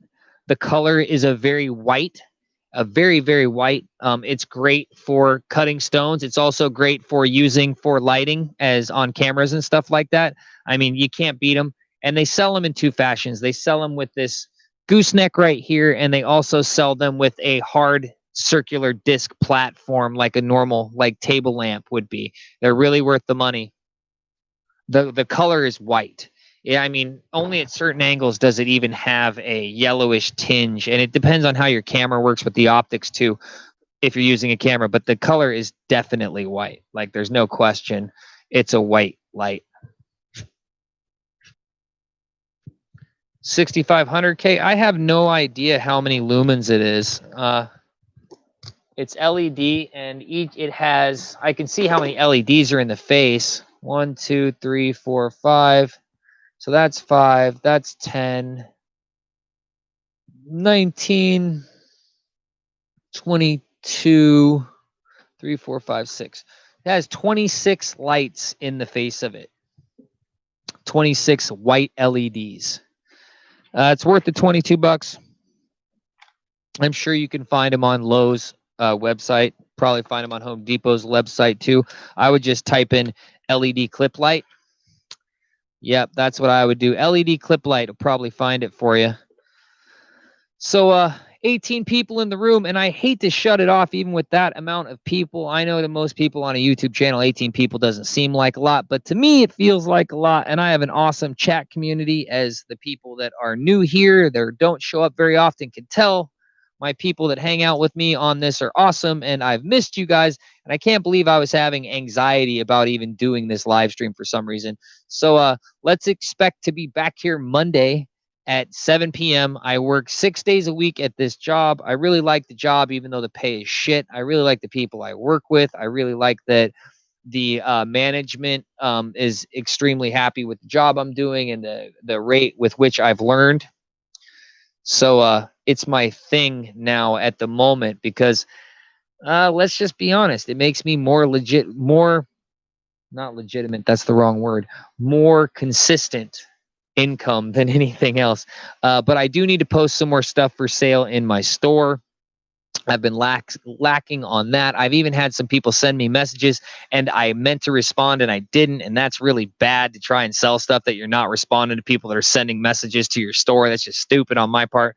So I need to do a bunch of that, and there'll be more of that coming. Yet I bust my ass at that job, and I'm always tired afterwards. I want to drink some White Claw and go to bed. Like Ozone Fine Art. Appreciate your comments. Thank you very much, Ozone.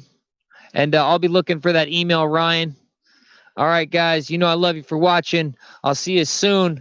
Monday, 8 p.m. 8 p.m. Eastern Standard Time. That's 7 o'clock my time and 5 o'clock if you're in Arizona and California. So I'll see you guys then. Thank you for being so awesome. Thank you for all of you showing up, and we'll see each other soon. I'm going to shut you off right now so I can go get ready to go to bed and sleep good and go to work at 5:30 in the morning. Peace. See you Monday. Come back. I'll be here. I promise I'll be here. Thank you, Cherie. Much love to you too, my dear.